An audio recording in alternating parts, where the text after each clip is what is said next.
the first half of the Duke and Duchess of Sussex's 6-episode program doesn't appear to have been the unadulterated success Prince Harry, Meghan and Netflix were likely hoping for. A number of reviews describe the program as one-sided, with Nora Orneman writing for MSNBC, despite it being billed as the unvarnished truth. So far the series is, predictably, beautiful propaganda with high production value. The difference between what the documentary says it is and what it actually is gets at the heart of what this documentary does effectively, plays with the power dynamics between the observer and the observed. This subversion, however, isn't always executed with self-awareness. How can any story told from a place of pain and persecution be the unvarnished truth? I do not mean to deny their reality but instead to suggest this one-sided story is one of many truths. While the docu-series is described as at times a compelling watch, its shortcoming is a seeming lack of self-awareness, the reviewer wrote.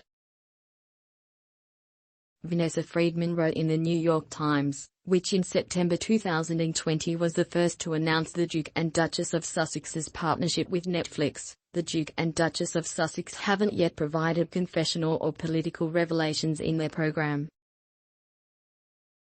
Rather, they have added the visual part to claims already made in the past. She wrote, "They tell the soft-focused tale Harry and Meghan want to get out, perhaps even more than they want to get out their opinions about the role of monarchy in the modern world. A tale deliberately crafted for a generation that lives online, and shaped by a platform where the colors of life itself can be filtered according to taste, framed and controlled.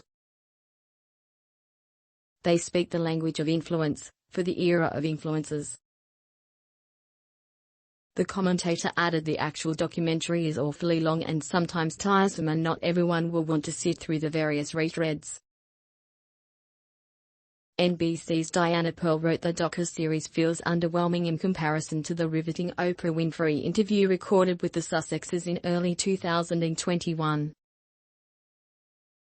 She added Harry and Meghan are facing the challenge to give people a reason to stay interested in them even without an attachment to the institution of monarchy.